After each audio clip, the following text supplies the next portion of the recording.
നമസ്കാരം, കലാകൗമുദി ഓൺലൈനിലേക്ക് സ്വാഗതം. രാജീവ് ചന്ദ്രശേഖരെ BJP സംസ്ഥാന അധ്യക്ഷനായി കൊണ്ടുവന്നതിന് പിന്നിൽ RSS ദേശീയ നേതൃത്വത്തിൻ്റെ ഒരു സൂപ്പർ ഗെയിം പ്ലാൻ ഉണ്ടെന്ന് വ്യക്തമാവുകയാണ്. BJP കേന്ദ്ര നേതൃത്വത്തിൻ്റെ അറിവോടെ തന്നെ, അവരുടെ സമ്മതത്തോടെ തന്നെ നടത്തിയ ഒരു സൂപ്പർ ഗെയിം പ്ലാൻ ആയിരുന്നു രാജീവ് ചന്ദ്രശേഖരൻ്റെ കേരളത്തിലേക്കുള്ള വരവ്, BJP സംസ്ഥാന പ്രസിഡന്റായുള്ള നിയമനം. കഴിഞ്ഞ ഏതാനും മാസങ്ങൾക്ക് മുമ്പ് RSS നേതൃത്വം ഇടപെട്ട് കേരളത്തിൽ ഒരു സർവേ നടത്തിയിരുന്നു. ബോംബെയിലെ ഒരു പ്രശസ്ത കൺസൾട്ടിംഗ് ഏജൻസിയാണ് ആ സർവേ നടത്തിയത്. ഇക്കാര്യം BJP ദേശീയ നേതൃത്വത്തിനും അറിവുണ്ടായിരുന്നു. അതിൽ CPM-നോടും കോൺഗ്രസിനോടും വിരോധമുള്ള അല്ലെങ്കിൽ എതിർപ്പുള്ള, അനുഭാവമില്ലാത്ത വലിയൊരു ജനസമൂഹം കേരളത്തിൽ രൂപപ്പെട്ടു വരുന്നുണ്ട് എന്ന സൂചന അവർക്ക് ലഭിച്ചിരുന്നു. അത്തരത്തിലൊരു ജനസമൂഹം രൂപപ്പെട്ടു വരുമ്പോൾ അവരെ നയിക്കാൻ ഒരു മിഡിൽ ക്ലാസ് അപ്പീലുള്ള അല്ലെങ്കിൽ ഒരു മധ്യവർഗ മുഖമുള്ള ഒരു നേതാവുണ്ടെങ്കിൽ BJPക്ക് കൂടുതൽ നേട്ടം കൊയ്യാമെന്നും ഈ സർവേയിൽ വ്യക്തമായി. സാധാരണ BJP നേതാക്കളെ അപേക്ഷിച്ച് RSS പശ്ചാത്തലമുള്ള അല്ലെങ്കിൽ RSSൻ്റെ ഇടപെടലുകളെ അംഗീകരിക്കുന്ന നേതൃത്വം വന്നാൽ ഒരുപക്ഷെ BJPക്ക് കേരളത്തിൽ അധികം മുന്നോട്ട് പോകാൻ കഴിയില്ല. കാരണം RSSനോട് ഒരുതരം എതിർപ്പ് കേരളത്തിലെ എല്ലാ ജനവിഭാഗങ്ങളും വച്ചുപുലർത്തുന്നുണ്ട്.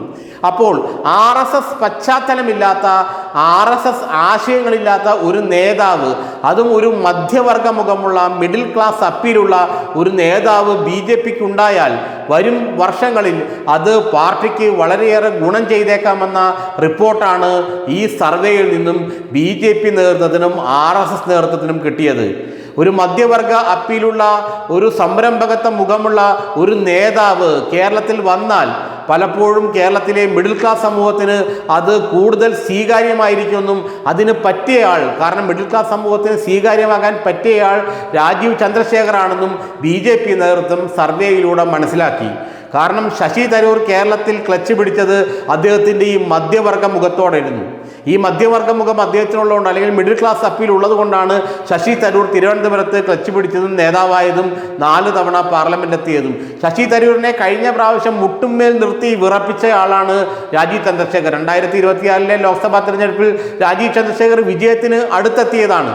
അതിന് കാരണം അദ്ദേഹത്തിൻ്റെ മധ്യവർഗ അപ്പീലും അല്ലെങ്കിൽ മിഡിൽ ക്ലാസ് അപ്പീലും, മധ്യവർഗ സമൂഹത്തിന് അദ്ദേഹം പ്രിയപ്പെട്ടതായതും, സംരംഭകത്വം അല്ലെങ്കിൽ സംരംഭകൻ ഉള്ള ആൾ അല്ലെങ്കിൽ സംരംഭകനായ വ്യക്തി എന്നുള്ള ആ ഒരു ക്രെഡിബിലിറ്റിയും എല്ലാം അദ്ദേഹത്തിന് വളരെയേറെ ഗുണം ചെയ്തു എന്ന് BJPയുടെ കേന്ദ്ര നേതൃത്വം മനസ്സിലാക്കി. ഇത് അവർ RSS നേതൃത്വവുമായി പങ്കുവയ്ക്കുകയും ചെയ്തു. അങ്ങനെയാണ് കേരളത്തിൽ ഒരു സർവേ RSS നേതൃത്വം ഇടപെട്ട് നടത്തിയത്. ആ സർവേയുടെ ഭാഗമായി കണ്ടെത്തിയ വ്യക്തിയായിരുന്നു രാജീവ് ചന്ദ്രശേഖർ. രാജീവ് ചന്ദ്രശേഖർ പ്രസിഡന്റ് ആകുമെന്ന് അവസാന നിമിഷം വരെ ആരും കരുതിയില്ല. കാരണം കേന്ദ്ര നേതൃത്വം ഇത് മറച്ചു വച്ചിരിക്കുകയായിരുന്നു. സംസ്ഥാനത്തെ പ്രമുഖരായ BJP നേതാക്കൾക്കാർക്കും രാജീവ് ചന്ദ്രശേഖർ പ്രസിഡന്റായി വരുമെന്നുള്ള യാതൊരു സൂചനയും മാധ്യമങ്ങൾക്ക് നൽകാൻ കഴിഞ്ഞില്ല. കാരണം വളരെ രഹസ്യമായി RSS ദേശീയ നേതൃത്വം ഇടപെട്ട് നടത്തിയ ഒരു ഓപ്പറേഷനായിരുന്നു രാജീവ് ചന്ദ്രശേഖറിൻ്റേത്.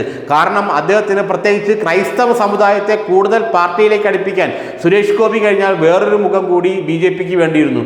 സുരേഷ് ഗോപിക്ക് ശേഷം ഈ മധ്യവർഗ മുഖമുള്ള അല്ലെങ്കിൽ ക്രൈസ്തവ നേതൃത്വത്തിന് പ്രിയപ്പെട്ട ഒരു മുഖം കൂടി രാജീവ് ചന്ദ്രശേഖർ വരികയാണെങ്കിൽ ഉണ്ടാകുമെന്നും BJP നേതൃത്വത്തിന് ഉണ്ടാകുമെന്നും അത് സംസ്ഥാനത്ത് കേരളത്തിൽ BJPക്ക് വളരെയധികം ഗുണം ചെയ്യുമെന്നും RSS നേതൃത്വം മനസ്സിലാക്കി. ക്രൈസ്തവരെയും അതോടൊപ്പം തന്നെ മധ്യവർഗ മനസ്സുള്ള മലയാളികളെയും, രണ്ട് വിഭാഗങ്ങളെയും കൂട്ടിയോജിപ്പിച്ചുകൊണ്ട് ഒരു പുതിയ രാഷ്ട്രീയ മുന്നേറ്റത്തിനാണ് കേരളത്തിൽ BJP ലക്ഷ്യമിടുന്നതിന്. അതിന് RSS അതിൻ്റെ പിന്നിൽ നിന്നൊരു ചാലകശക്തിയായി പ്രവർത്തിക്കുന്നുണ്ട്. അതിൻ്റെ ഫലമായിട്ടാണ് രാജീവ് ചന്ദ്രശേഖർ BJPയുടെ സംസ്ഥാന പ്രസിഡന്റായി തീർന്നത്. കെ സുരേന്ദ്രനോ ശോഭ സുരേന്ദ്രനോ ഒന്നും അവകാശപ്പെടാനില്ലാത്ത ആ മധ്യവർഗ മുഖം തന്നെയാണ്, മിഡിൽ ക്ലാസ് അപ്പീൽ തന്നെയാണ് രാജീവ് ചന്ദ്രശേഖരെ BJP സംസ്ഥാന പ്രസിഡന്റാക്കി തെരഞ്ഞെടുക്കാൻ RSS നേതൃത്വത്തെയും കേന്ദ്ര BJP നേതൃത്വത്തെയും പ്രേരിപ്പിച്ചതെന്നാണ് ഇപ്പോൾ നമുക്ക് കിട്ടുന്ന വിവരം.